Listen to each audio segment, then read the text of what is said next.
Puji Tuhan. Selamat pagi saya ucapkan sebelum kita masuk ke dalam aktivitas kita. Kita akan dengarkan renungan firman Tuhan. Sebelumnya kita akan tundukkan kepala, kita masuk ke dalam doa. Bapa Surgawi, Bapa yang baik, yang kami sapa dan kenal di dalam nama Tuhan Yesus Kristus, kami mengucap syukur dan berterima kasih karena Tuhan baik dalam kehidupan kami. Sebelum kami beraktivitas, kami mau dengarkan sabda-Mu Tuhan. Biar sabda-Mu ini jadi kekuatan bagi kami untuk kami terus melangkah dalam jalan kebenaran di hari ini. Dan bersama-sama dengan Tuhan kami melakukan perkara yang luar biasa.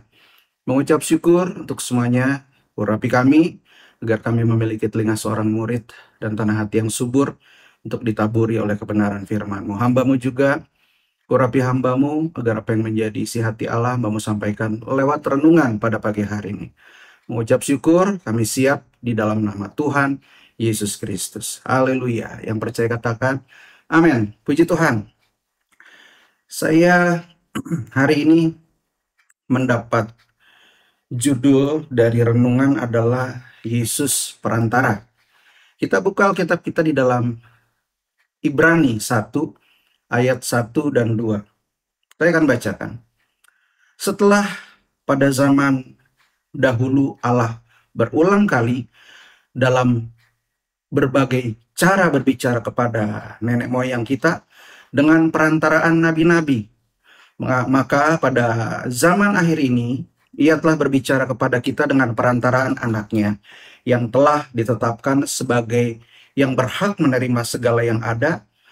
Oleh Dia, Allah telah menjadikan alam semesta. Yesus perantara. Kalau perantara, setelah saya cari tahu apa arti perantara adalah orang yang menjadi penengah atau penghubung. Dalam hal ini perantaraan antara Allah dengan manusia. Dan perantara itu adalah penghubung antara Allah dengan manusia atau sebaliknya, atau penengah antara Allah dan manusia atau sebaliknya. Menurut Ibrani, di dalam ayat yang kita baca, yang jadi perantara pada zaman perjanjian lama adalah nabi-nabi yang telah dipercayakan oleh Tuhan untuk menyampaikan pesan Allah kepada manusia atau menyampaikan apa yang jadi doa-doa manusia kepada Allah melalui para nabi. Terutama nabi-nabi juga menjadi penengah untuk mengorbankan korban bakaran untuk mendamaikan antara manusia dengan Allah, dan Allah menerima korban itu dengan baik, dengan senang hati. Dalam perjanjian baru, setelah Tuhan Yesus hadir di permukaan bumi ini, jadi sebuah perbedaan menurut Ibrani ini. Yesus sendiri adalah anak Allah, Allah yang menjadi manusia, dan bukan mengorbankan domba sebagai korban bakaran, tetapi mengorbankan dirinya di kayu salib. Ya, jadi perantara berada di tengah antara Allah dengan manusia, mendamaikan manusia dengan Allah, menyampaikan sesuatu kepada Allah melalui pengorbanan Yesus itu sendiri. Ini hal yang luar biasa yang harus kita mengerti. Untuk lebih memahaminya, saya pernah mendengar sebuah khotbah. Saya lupa khotbah hamba Tuhan dari luar negeri, sepertinya dari luar negeri, yang menceritakan sebuah ilustrasi. Saya nggak tahu ini benar apa enggak, tapi ilustrasi ini yang akan membuat kita lebih mengerti tentang perantara ini, Yesus sebagai perantara. Ilustrasi ini menceritakan bahwa ada seorang veteran dari Perang Dunia Kedua yang entah mempunyai masalah finansial atau masalah hukum dan lain sebagainya, yang mau bertemu dengan presiden yang dikatakan oleh hamba Tuhan ini presiden di Gedung Putih. Nah, itu dia. Dan ketika dia coba mau masuk dalam gedung, dia harus bertemu dengan apa yang dibilang prajurit-prajurit yang menjaga pas pampresnya di Gedung Putih itu, sehingga menghalangi veteran ini untuk masuk ke dalam, untuk bertemu dengan presiden yang menjadi tujuannya.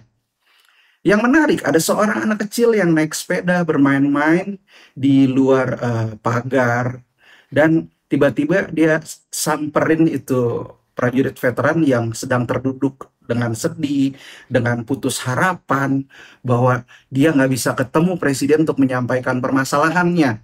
Kemudian anak itu melihat, terus dia bertanya, "Bapak kenapa?" "Iya, saya sedih, saya nggak bisa masuk, saya dihalangi oleh pas pampres." "Bapak mau ketemu siapa?" "Saya mau ketemu presiden." Terus itu anak turun dari sepedanya, dia samperin orang itu, dan dibilang, "Bapak ikut sama saya aja." Terus bapak itu berdiri dengan bingung, si anak ini pegang tangan si bapak itu dan bawa masuk ke dalam gerbang, yang membuat bingung prajurit veteran itu. Kok pas pampresnya nggak stopin saya, tetapi berdiri saja.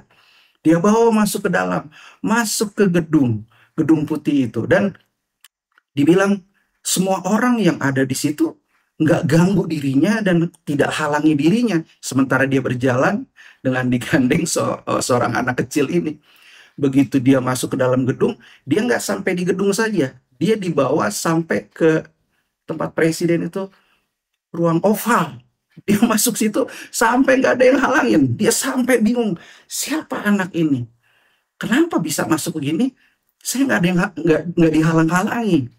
Akhirnya dia masuk ke dalam, terus si anak itu melihat, si prajurit itu lihat presiden lagi duduk di tempat kerjanya, dan si anak ini ngomong, "Papa, papa harus bertemu dengan dia karena dia punya masalah, dia butuh bantuan."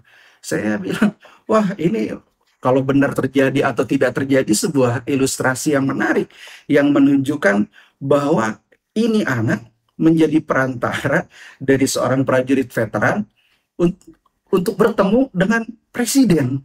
Dan itu sebuah langkah yang mustahil sebenarnya, tetapi terjadi karena anak itu bawa orang ini menuju Bapak Presiden. Saya jadi ingat satu ayat yang tuliskan begini dalam Yohanes pasal 14 ayat 6, tuliskan begini, Yohanes 14 ayat 6. Kata Yesus kepadanya, "Akulah jalan dan kebenaran dan hidup. Tidak ada seorang pun yang datang kepada Bapa kalau tidak melalui aku." Saya bilang, wow, ternyata dengan pengorbanan Yesus di kayu salib, dulu nabi-nabi, tapi ketika Yesus hadir di bumi ini, dia merubah segala sesuatunya. Once and for all. Dia adalah perantara kita. Dia adalah juru syafaat yang utama bagi manusia di hadapan tahta Allah. Yesus adalah jalan kepada Bapa di sorga, supaya kita bisa bicara langsung apa yang jadi masalah kita, pergumulan kita dengan Bapa yang baik, Bapa sorgawi.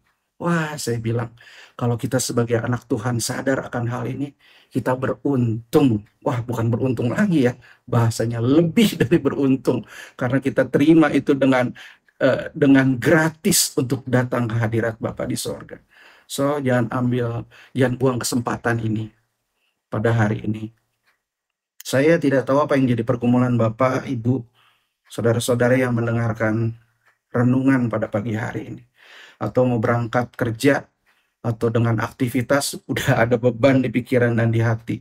Sebelum berangkat, setelah dengar renungan pagi hari ini, duduklah merendahkan diri di hadapan Bapa di sorga dan berdoa di dalam nama Tuhan Yesus Kristus.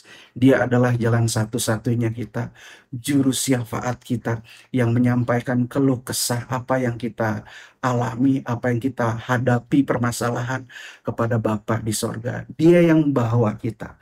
Dengan pengorbanannya, tirai di bait Allah terbelah menjadi dua, sehingga kita bisa secara langsung melihat tabut perjanjian Allah itu untuk masuk ke hadirat Tuhan. Datanglah pada pagi hari ini. Panggil Bapa yang baik. Ceritakan apa yang menjadi masalahmu. Dan tutup dalam doa dengan nama Tuhan Yesus Kristus. Hari ini ada mujizat. Hari ini ada berkat. Karena Yesus adalah perantara kita. Amin firman Tuhan. Tuhan memberkati. Kita tundukkan kepala kita berdoa. Bapa Surgawi, Bapa yang baik, yang kami sapa dan kenal di dalam nama Tuhan Yesus Kristus, Terima kasih untuk renungan hari ini. Kami belajar untuk mengerti bahwa Yesus adalah perantara kami. Dialah juru syafaat kami yang menghubungkan kami kepada Bapa di sorga. Terima kasih Roh Kudus untuk pencerahan hari ini, sehingga kami datang ke hadirat Bapa di sorga dan berkata, Bapa, kami perlu Engkau. Bapa, kami punya masalah.